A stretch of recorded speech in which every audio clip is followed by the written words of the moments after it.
Армысыздар көрермен, Каспия Ньюс телеарнасында жаңа жоба. Біздің қонақ, Бүгінгі біздің студиямыздың қонағы дизайнер, кәсіпкер, көп балалы ана, Атырау облысы іскер әйелдер қауымдастығының белді мүшесі, күміс алқа иегері Эльза арт сән үйінің басшысы Қалиева Эльза Қайыржанқызы. Студиямызға қош келдіңіз. Эльза ханым, қош келдіңіз, көңіл күйіңіз қалай? Керемет, қалай болуы мүмкін енді. Рахмет, осылай керемет жобаға ең алғашқы қонақ ретінде мені таңдап шақырып атқандарыңызға іске сәт, алға қарай тек дами беріңіздер, жобаларыңыз өркендей берсін. Рахмет көп-көп. Енді сіз жалпы мамандығыңыз қаржыгер екен, қаржыгерден кәсіпкерлікке өту, кәсіпкер атану қалай болды? Енді қаржыгер болғанмен енді жұмысты жасап жүріп, осы 35 жасыма келгенде бәрібір де бір адамда бір орындалмай қалған арман, бір қиял болады ғой. Ойыңда жүрген, мен кішкентай баламен де үйде отырғанда сурет салатынмын түнде, жаңағы баланы ұйықтатып тастағаннан кейін. Сол бір арман бір жетеледі, бір хобби ма, сондай мен айналысқым келіп, сөйтіп жүргенде бір Стамбулда болғанымда командировкаде көрдім. Неге мына жерден бәрі сатып алып жатыр, мына киімнің бәрі деп. ТМД елдері бар, шет ел бар, ана тігістеріне қарап атқан жоқ, модысына қарап атқан жоқ, әйтеуір сериясымен әкетіп жатыр. Сосын жаңағы мынаны біз де тігеміз ғой деп, сондай ой келді. Сосын бір сондай бір арман ба, мақсат па пайда болды. Неге бізге тікпеске мынандай етіп деп. Сосын келіп Қазақстанға келгеннен кейін жаңағы бірінші неден бастайын, бірінші тігіншіліктен бастайын енді. Мен бұл саланы ары қарай қарауым керек, ары қарай өрбітуім керек, мен қалайда өзімнің жаңағы серия киімімді шығаруым керек деп ойлап жүргенде тігіншілік оқыдым. Одан пішуді де үйрендім жаңағы. Мен енді білуім керек қой оның стандарттарын, мысалы бір көйлекке неше метр мата кетеді, қандай нелері бар. Сөйтіп жүріп жаңағы оны оқып алдым. Одан кейін енді бұл қарап жүрсем ателье көп, тігетін, бірақ та өзінің киімін шығаратын ателье болсын, сән үйлері жоқтан қасы болды. Бізде Атырауда тіпті жоқ десе де болады. Содан бұл шамамен қай жылдары? Бұл дейтін 2016 жыл болатын. 2015 жыл болатын. Күз болды 2015. Содан дизайнер іздеп бастадым. Мен оқуым керек. Жаңағы киімді пішумен тігу ол тек немес, аздық етеді ол. Оны мен жаңағы ойымнан шығаруым керек ол киімді. Ол халыққа ұнау керек. Ол халыққа жаңағы ұнап, және өздеріне қонымды болу керек. Бір көйлекті алған адам тағы бір рет келіп алу керек. Менің постоянный клиентім болу керек деген немен мен жаңағы оқыдым ары қарай. Одан аянбадым. Қолымда кішкентай бала, 3 балам болса да, сол кезде сол жаңағы отпускымды пайдаланып, краткосрочный курстар ол кезде жоқ, қазір толып тұр ғой, оқиын, жасайын деген кісіге. Сол кезде Астанада бір белгілі дизайнер Италиядан бітіріп келген, сол кісіге қалайда жазып, әйтеуір өйтіп бір 15 күн кәдім жатпай тұрмай оқыдым. Эскиз сызу кәдім көзден, құлақтан басталады екен. Басында түсінбейтінмін, мына неге құлақ не керек маған? Құлақтың сызығын түгел салатынмын. Жаңағы бір күн отырып. Жоқ, бұның бәрін сіз білуіңіз керек, сезінуіңіз керек дейді жаңағы.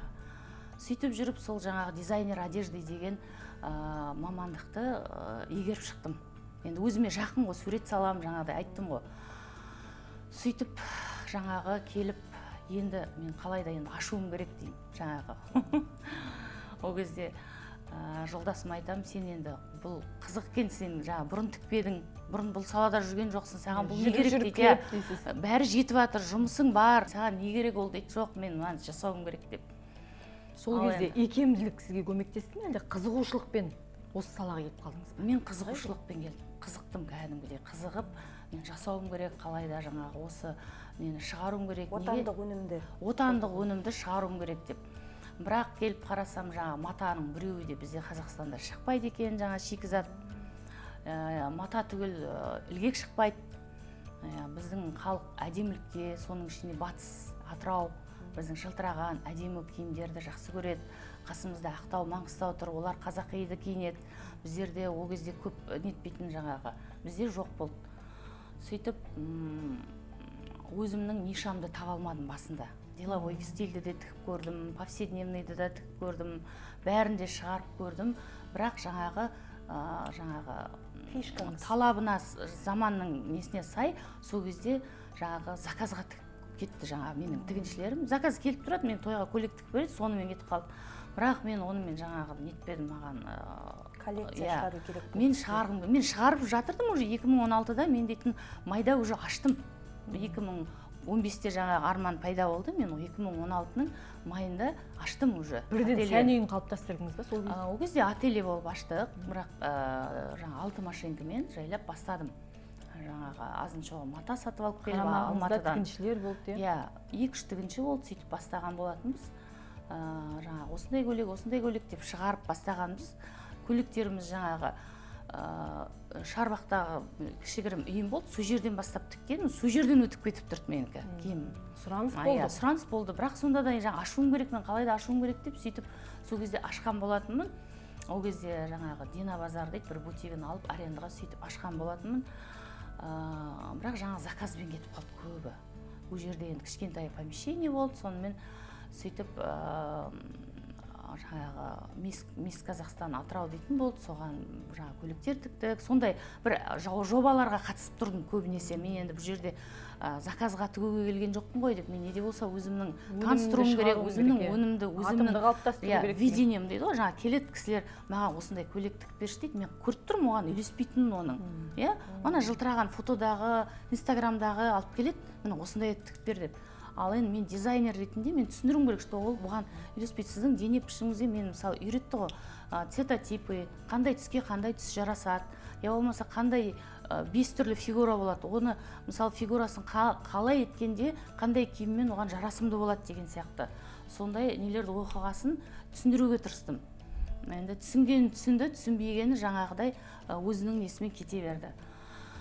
Сөйтіп жүргенде әйтеуір 2000 одан кейін жаңағы бірінен соң бір тағы да кішкентайлы болдым, кішкене тайм-аут алдым, бірақ та ательем жұмыс жасап тұрды.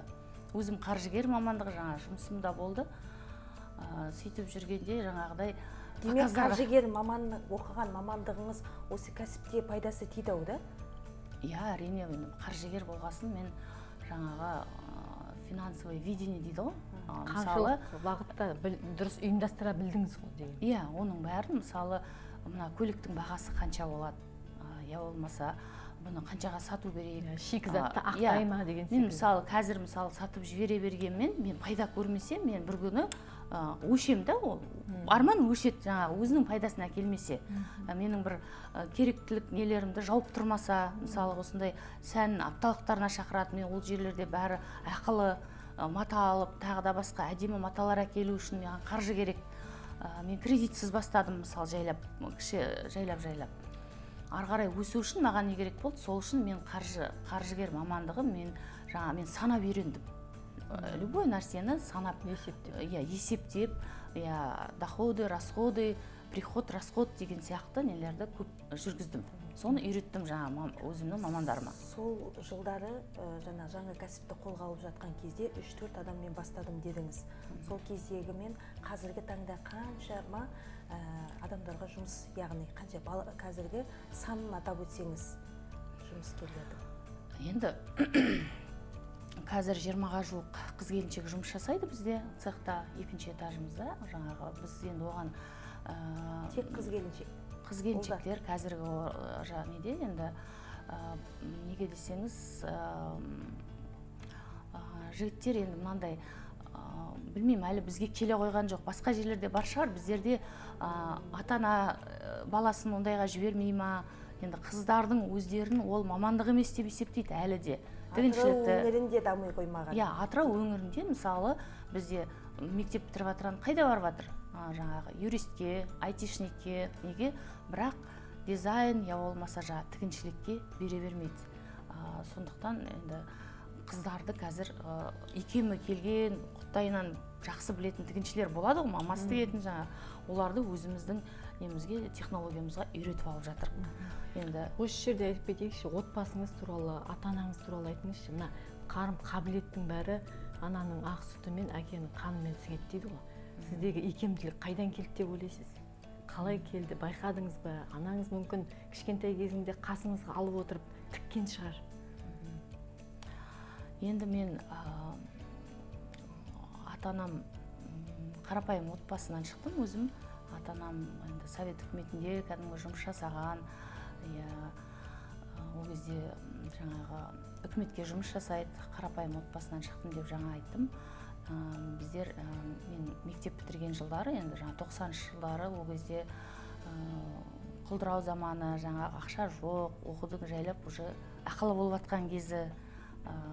Мен сол себептен үйдің үлкені болғасын, мен оқуға да тапсыра алмадым, бірақ мектепті жақсы оқыдым, жақсы бітірдім, бірақ осы ауылдан қалаға келіп жаңағы оқуға тапсыратын, даже менде бір 300 теңге болған жоқ үйде. Сондай жағдайда болдық. Келіп тапсыратындай, сол тапсырып, енді ол 300-500 теңгені тауып та келіп тапсырып кетер ма, бірақ мен ары қарай ойладым да, енді бізде қазір мысалы үйде жұмыс жасап жатқан кісі жоқ, сокращение дейтін болды ғой бізде. Мен жұмыс жасап жатқан кісі жоқ. Мені кім оқытады? Маған киім керек болады, маған күнделікті тамақ керек, жататын жер керек. Мен одан ата-анамды қинамай-ақ қояйын деп, сол кезде мен өзім кішігірім жаңағы кәсібімді бастаған болатым. Сол кезде Оралға барып, сата келіп, сатып деген сияқты. Мен қорыққан жоқпын. Бізде енді бұл әкемізден барды ма, жаңа әкеміз айтатын, ештеңеден қорықпаңдар, өздерің адал болыңдар, жаңағы шыдай біліңдер, ары қарай өздеріңнің еңбектерімен өтесіңдер деп сөйтетін. Жаңағы оқуға барасың ба, барда тапсыр дейтін, жаңағы тегін неге оқымайсың деп. Өз еңбегіңмен дейді. То папа дейміз ғой жаңа. Бірақ оны сөйтіп жаңағы бәрібір мен бірдеңеге жетем, өзімнің арманым бұл. Енді мектеп бітірген, мектеп 11-ші класс оқып жүрген кездерде сұрайды ғой, сен кім боласың қызым деп сұрағанда, мен актриса болам дейтінмін сол кезде. Өнерге жақын болып тұрсыз ғой, қалай болғанда? Сол, менен сұрайды, қой құрс, қайдағын айтады, актриса деп. Актрисадан шошиды ғой. Актриса болам деймін, жаңағы мен үнді киноларын, басқаларын қарап өстік қой, енді бәріміз. Жаңағы би үйірмелері, акробатика, физкультура бәрінің енді несі болдық, мектепте алды болдым, өз басым жаңағы ученический парламент дейтін болатын, соның председателі болдым мектепте. Сөйтіп жүріп, жаңағы мектепті бітіргенде оқуға бармадым. Жаңағы арманымды не істеп, басқа оқуға да ешқайда да бармадым. Артымда өсіп келе жатқан 2 тете інім болды менің. Інім бар енді, жаңағы соларды ойладым, үйімді ойладым, жаңағыдай мене де болса ата-анама көмектесейін. Ол кезде біздерге оқу, бір жаққа барып, біріне арман қылу емес, ол кезде отбасымызды асырау болды. Жаңағы вообще ол кезде тіршіліктің қамы ғой. Тіршіліктің қамы, күнделікті нан табу сол болды ол кезде қам дейтін. Сондай заман болды, оның бәрінен өттік. Сол еттің тірлігі болар, жаңағы бір арман шығар жетелеген. Енді адамда бір өнер болады ғой, ішінен шығатын біреу мысалы не істеп тастайды. Бірақ мен сол өнерімді осы шығаруға, мен өзімді өзім қалыптастыруға, өзімді қалай айтады, күш-жігеріңізді мықтап, шыдамдылыққа үйренеді. Свободно ұстауды, қалай айтады, өзінің еркін ұстауыма, енді менің жаңағы жолдасымның көп жаңағы несі тиген шығар деймін, өзімнің септігі. Енем бар, жаңағы жолдасым бар, енді көп жерде келген жерінде қой десе отырасың ғой жаңағыдай. Жоқ, мен сөйтем, бүйтем деп жаңа айтқанымды мені қолдау жасап отырды енді. Сол үшін де жаңағыдай мен бір орында тұрмай, ары қарай да жаңа бір жұмыста жүріп, екінші жұмысты мен мысалы жаңа айтып жатсыз, күннен мен нағашы әжем тіккен, андай машинкасы болды, үйде отыратын бәрімізде болды ғой ол кезде. Жаңағы ол кезде нәскилерді де, басқаны да, көйлекті де тіге беретін. Жамап кигізе береді ғой. Жамап кигізе беретін, сол кезде бәрімізде естеріңізде болар. Қазір енді балдарға таңсық қой, жамап кию дейтін. Сол кезде сондай заман болды. Сонда жаңағы анамыз, нағашы әжеміз сол тігетін. Бәрін тігінің бәрін. Демек, сіз кәсіпте жүрсіз, арман мақсаттарыңыз бар, белгілі бір алға қойған мақсатыңыз бар. Үйде қандай анасыз, яғни жолдасыңыз осы кәсіпте сізге бірге қолдау білдіре ме? Сол үйдегі Эльза ханым қандай? Көп балалы ана, күміс алқаның иегері. Енді Құдай көпсінбесін, осы баламен кәсіпте де үлгеріп, барлық отбасының тәрбиесінде бірге алып тіршілігіне атқарып, тәрбиеге де араласып, қалай үлгеріп жүрсіз деген сұрақ қой бізде. Су ішіп жіберейін. Өте орынды сұрақ. Мен өзім жалғыз қызбын, неде екі інім бар деп жаңа айттым ғой. Біз үшеуміз тете өскесін өте бауырмалмыз біздер. Бауырмалдығымыз соншалық сол жаңағы келіндерімде өзімнің сіңлімлерім болмағасын сіңлімдей болып кетті. Сондықтан бұл өмірде адамға ең жақын ол бауыр ғой. Сол үшін де менің балдарымды да жаңағыдай бауырлар көп болғанын жақсы көрдім өзім. Енді ол бір мақсат болған жоқ. Біріншіден, екіншіден әйел адам енді ол ең бірінші мақсаты өмірге бала адам Ұрпақ әкелу. Содан жаңағы соны тәрбиелеп өсіру деп ойлаймын өз басым. Мен мысалы мына әлеуметтік желіде, Инстаграмда жаңағы мына өзімнің киімдерімді көрсетіп қана қоймай, және өзімнің отбасымда да көрсетемін, я болмаса жаңағы өзімнің ой өрістеріммен жаңағы бөлісіп жатамын ғой. Мына карантин болды, карантиннің кезінде де сол жаңағыдай енді көлік көрсете алмайсың, ол кезде үйде отырып қой. Сол кезде жаңағыдай қыз келіншектерге бір не болып өзімнің нелерімді айта бастағанымда жаңағыдай осы айтамын ғой, біз нағып жүріп осы өмірде жаңағы осы азаматымыздың ұрпағын көбейтпесек деп. Сондай бір не қойып едім, жаңағыдай дайректке неге келді ғой жаңағыдай. Бір ойда жүредім, сіз менің ойымды вообще тасталған қылдыңыз, айтуыңыз дұрыс деп жаңағыдай. Бала деген керемет емес пе деп. Сөйтіп жаңағы мысалы маған бізге бала керек, қыз керек деп айтқан жоқ та. Мен мысалы өзің адал бол, сұрасаң, Алладан сұрасаң бәрін де береді екен. Ұлды да, қызды да бердім. Мына ұлдан кейін, екі қыздан кейін ұл болды, сосын тоқтап қалдық қой енді өзім 30 жасында үшіншісін дүниеге әкелгеннен кейін тоқтап қалып, осы жұмысымыз жасадық, жағдайымыз жасадық, өзіміз жаңағы ауылдан көшіп келдік, ауылдан қалаға келіп, жолдасым да жаңағы үйдің үлкені, мен де үйдің үлкенімін, бас көтерген жаңағы бізге енді өзімізге өзіміз тек көмектесе аламыз, қолдау көрсететін тек өзіміз. Сондықтан үйді де алдық, кредиттен қорықпай жаңағыдай алға қарай ұмтыла бердік. Сол үшін жаңағы бір үй салып кіргенімізде үй тып-тыныш болып тұр екен.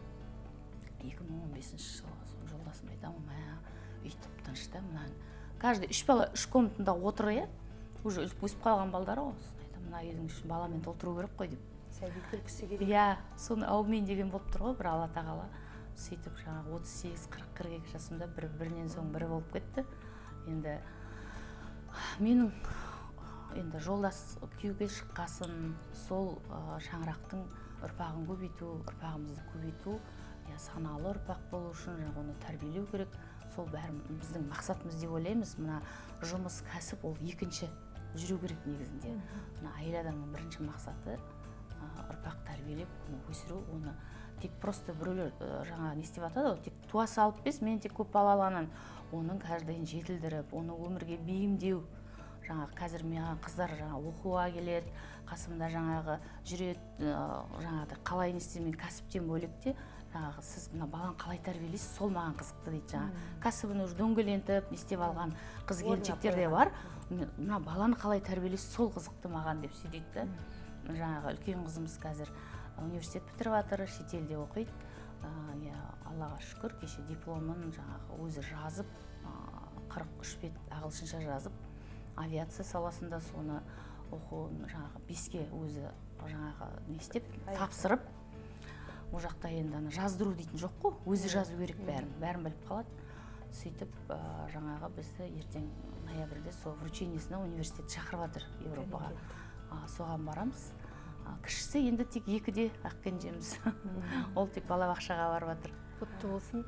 Енді балаларыңыздың ішінде осы икемдісі бар ма? Өнерге, тігу, пішу өнеріне, дизайнерлікке икемделіп келе жатқан, әсіресе қасыңызға ертіп жүргенде қызығушылық танытып жатады, содан қалыптасады ғой. Бала тәрбиесінде айтады ғой, балаға былай тұр, былай жүр деп үйретпе, өзің қалай жүресің, солай артыңнан ізіңнен ерет деп айтады. Ұстаныңыз осы бағытта қалай? Енді мен жалпы мысалы жұмыста жаңа кәсіпте жүргесін көбінесе жаңағы жастарды жұмысқа аламын. Жастардың жаңағы ой өрісі басқаша болады қазіргі. Идеялар көп болады. Енді үлкендерден де тәжірибе жинақтаған жақсы, бірақ жастардан көп аламын жаңағыдай. Қазіргі жастар неге кетті, қазіргі жастар қалай не істейді, өздерін қалай ұстайды. Соның бәрі маған қызықты. Күйеуін жаңағы өзіңнің балаң өзіңді тыңдамайды ғой. Мен мысалы қыздарыма айтамын ғой, мынаны ки десем, не қойшы мама, анандай қазір мода мынандай сен түсінбейсің дейді. Өзінің қалауы бар. Сен қанша сатып алып келсең де ол кимейді, бәрі өзінің қалауын. Мен айтамын, маған кісілер жазылып келеді, дизайн жаңағы бізге қандай үйлеседі, маған өзіңіз таңдап беріңізші деп. Мен өзім қыздарымды тыңдата алмаймын деймін ғой жаңағы. Сол біздің ойымыз басқаша мама деп сөйдейді да, енді оларды да тыңдау керек баланы. Бірақ енді қазір мен мысалы қызыма көмектесіп сондай жаңағы 11-ші класс оқып жүргенде, 10-ші класс оқып жүргенде сұрақ қойым, сен кім болғың келеді деп. Мама білмеймін деп сөйтеді. Қалай білмейсің енді, сен уже енді бағытталуың керек, бір бағытта кетуің керек уже. Білмеймін мама, білмеймін деп. Ну точно не дизайнер дейді. Енді біледі ғой жаңағыдай. Ну точно не дизайнер дейді. Ну енді мен байқап тұрмын ол жағын деп сөйтіп жүріп жаңағы меня привлекают самолеты деп жаңағыдай сөйдегесін сөйтіп авиация саласына кетті. Ал енді екінші қызымда жақсы дизайнер бола саларым дейді. Как будто ол оңай. Мен айтамын, оны мен кәдімгі не істеу керек, жанып тұруым керек сен дейтін ол. Бойында бар ма қасиеті? Ішіңмен жақсы көруің керек оны деп сөйдеймін ғой. Енді әлі белгісіз, ол кішкене тұйықтау қызым. Өнерге жақын, бірақ өлең айтады, домбыра тартады. Одан кейінгі ұлым енді бұлай енді стилистика жағынан, жаңағы не жағынан қарап жүрмін өзім, жаңағы киім таңдау, немен нені кию, сондай нелерді, брендтерді таңдау, сондайларға жақын ұлым. Енді білмеймін де, оны енді нағыз болмаса енді кіші ақкенжем нетеді ау деп отырмын, енді тап сол салада жүргенде, показ көрсеткенімде ішімде 9 айлық ақкенже болған, сол мен осы мына Риксис Түркістанда болған, Намат Fashion Day деген соған показ болған.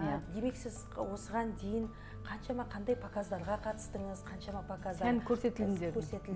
Соған жаңағы уже 8 айдан асты мен шақырғанымда, аяғым ауыр 6-шысына, сосын жаңағыдай ойдан ой келіп барым. Енді любой адам бармай қалады.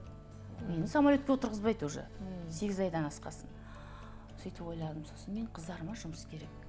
Менің өзіме не керек жаңағыдай. Өсу керек, тәжірибе алу керек. Мен бұны дамытуым керек, қарғара мен жауып тастамаймын. Сондықтан мен қазір неде болса баруым керек, показға барып келуім керек. Өзімнің бағымды сынап, ол конкурс болды.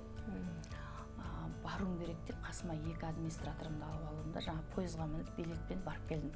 Барғаным жақсы болды, жаңағыдай лучший дизайнер международного уровня деген атаққа ие болып, гран-приге ие болған болатын. Сол неде, сол кезде ақкенже ішімде болатын.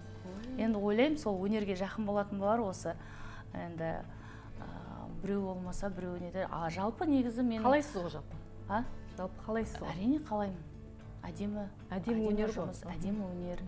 Өзіңнің ойыңдағын шығарып, өзіңнің ойыңдағы киімді шығарып, ол халыққа ұнап, ол киіп жатса, ондай тамаша емес пе? Мен өзім ләззат ұстаймын, мысалы, ләззат аламын соның несінен. Ұнап, өзіне қонымды болып, деп келіп, рахмет айтып кеткенде, қазір мына әлеуметтік желілермен біздер Қазақстан бойынша алдыртыват клиенттеріміз бар, Астана, жерде. Жан-жақта біледі. Біздің бүгін әп-әдемі болып отыруымыздың өзі Эльза ханымның арқасы. Әрине, біздің қараңыздаршы, өзіміздің қазаққа тән, өзіміздің оюларымызбен нақышталған, әдемі тастармен көмкерілген, және біздің бір өзімізге тәнті ашық түстермен жасалынған нағыз бізге бүгінгі бағдарламаға, бізге әдемі осылай жарқырап отыруымызға септігін тигізіп жатқан Эльза арт сән үйінің барша ұжымына алғысымызды білдіреміз осындай әдемі көйлектеріңіз үшін. Біздің ұлттық өнерімізді дәріптеп, құндылықтарымыздың деңгейін жоғарыға көтеріп жатқан біз алғыс айтамыз. Енді бұл көйлектер қалай тігілген? Мына оюды салудың да өзіндік орны бар, кез келген оюды, кез келген киімнің әр жеріне жапсыра беруге болмайды. Бұл өрнектерді алдымен танып алу керек, оқып алу керек, содан кейін бар оны киімге қонымды етіп шабыстыру керек, салу керек, немесе тігесіздер ме, қалай көмкересіздер? ерекше қойылуы да. Мен жалпы мына өзімнің коллективімде қыздарды мына вышивка дейтін ең маңызды не біздерде қазір сұраныста бұның бәрі. Сондықтан мен вышивкада жасайтын қыздарымды жаңағы оқытып алам. Алматыға жіберемін, мысалы белгілі жаңа дизайнерлер соны оқитын несімен Ақтауға жіберіп оқытқам, ол жағынан мен ақша аяп нетпеймін.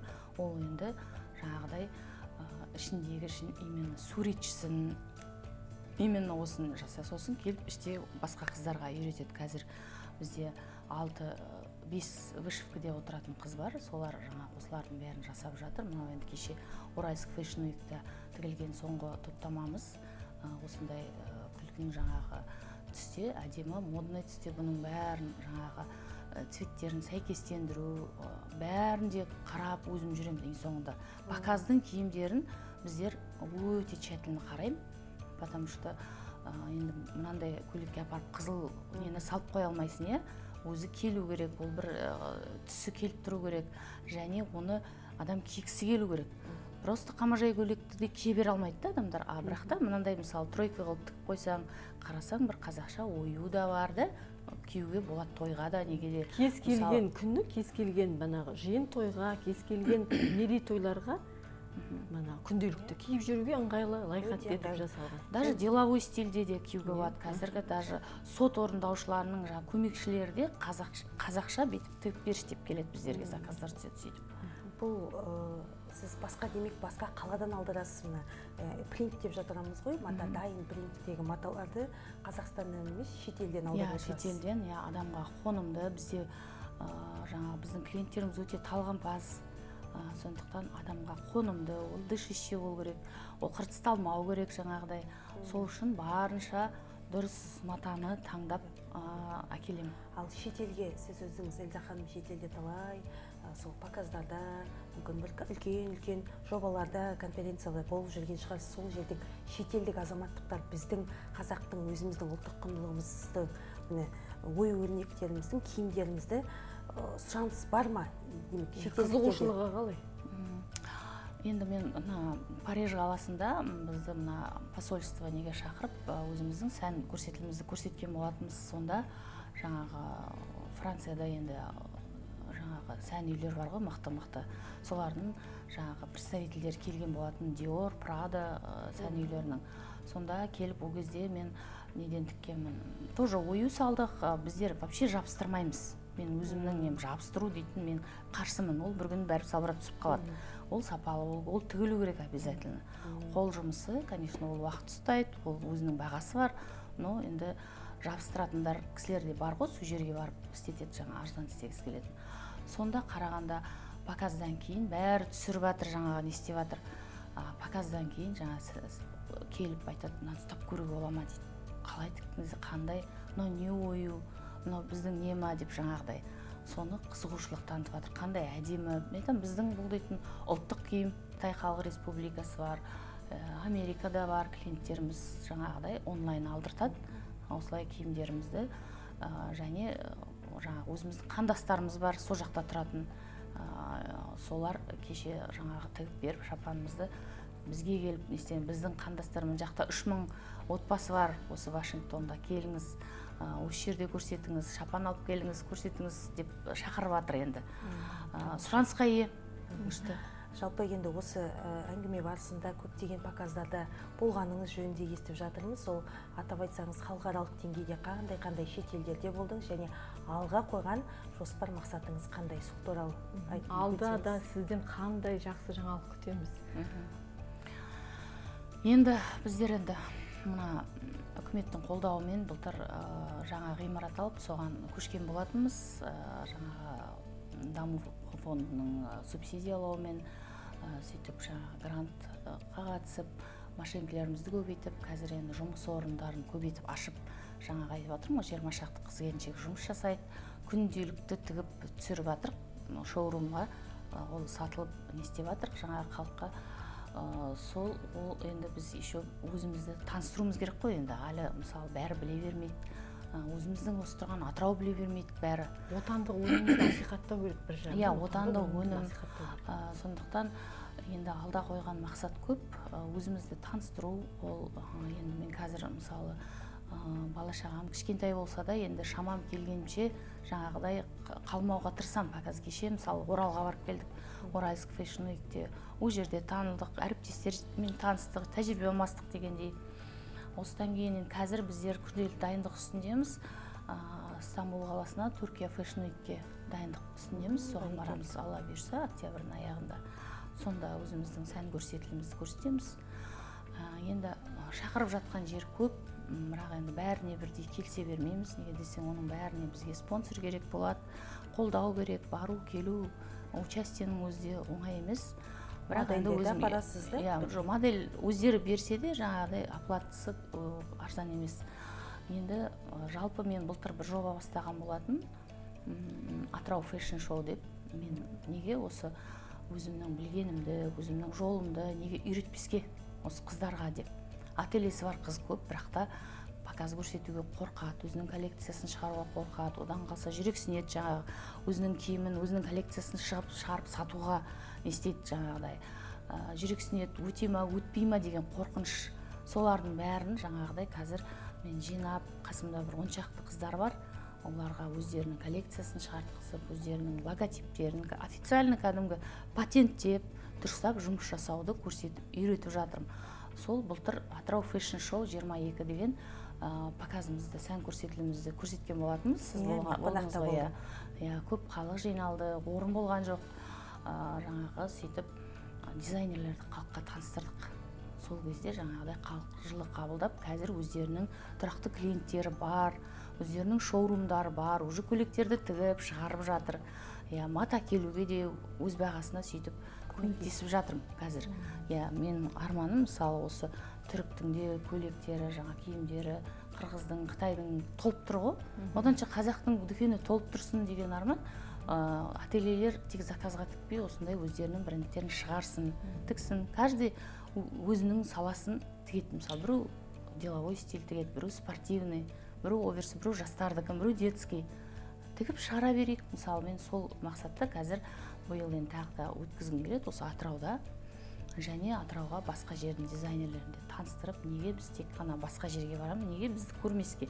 Бізде де бар әдемі жерлер.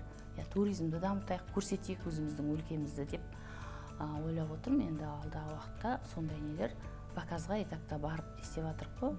Атырауда өткізгіміз келеді. Атырауда өткіземіз деп жоспарлап отырық жалпы. Жалпы кәсіпті жүргізіп қана қоймай, айналадағы осы салада жүрген қыз-келіншектерге өзіңіздің бағыт бағдарыңызды беріп отырсыз. Жалпы бәсекелестікке қалай қарайсыз? Кәсіпте бәсекелестік бар, болу керек деп ойлайсыз ба? Жаңағы өз өнімдерін шығарып отырған қыз-келіншектер сізге бәсекелес бола ма? Бәсеке болған жақсы. Бәсеке бар жерде өсу болады, сапа болады. Сондықтан ол бәсеке болу керек. Бірақ мен одан қорықпаймын. Әр адамның өзінің клиентурасы болады. Мысалы, бір көйлекті, мысалы, осындай тікші десе, мына кісі басқаша, мына кісі басқаша тігеді. Даже менің тігіншілерім екі түрлі тігеді, басынан бейтіп тұрмасам мен. Мына жер мынандай болған жоқ, кері өзгертті, мынандай болмау керек демесем, екі түрлі тігеді. Сондықтан ол жерде қызғаныш не дейтін менде өз басымда баяғыдан жоқ. Өссін, мен наоборот содан ләззат аламын. Қыздардың өсіп, көздері жанып, жаңағыны тігіп шығарып, маған менікі өтіп жатыр. Оказывается, солай Эльзапа сіздікі дұрыс екен деп айтқаннан. Жасасын, оның не істесін, өссін. Бір-бірімізге болсын демесек болмайды ғой. Өсеміз ба онда? Мысалға, сіз өзіңіздің жан дүниеңізді тыңдадыңыз, тыңдадыңыз, өзіңіздің қабілетіңізді шығардыңыз. Енді сол қабілетіңізді дүниеге келді, міне әдемі көйлектер, қараңызшы, әдемі көйлектер дүниеге келді. Содан өзіңіз ләззат алдыңыз, рахаттандыңыз, әлемдік деңгейге көтерілгенде тіпті марқайдыңыз деп айтуға болады. Қандай сезім болды сонда жүрегіңізде? Тек қана Атырауды ғана емес, Қазақстанды әлемге танытып жатқанда жүрегіңізде қандай қуаныш сезімі болды, сонымен бөлісіңізші. Енді біз алдында осы июньде ме екен Бакуге бардық. Международный показ болды, Азербайджан Fashion Week деген, соған шақырып. Сонда бардық. Жаңағы енді о жақта енді Россиядан, Турциядан, тағы басқа елдерден келіп жатыр.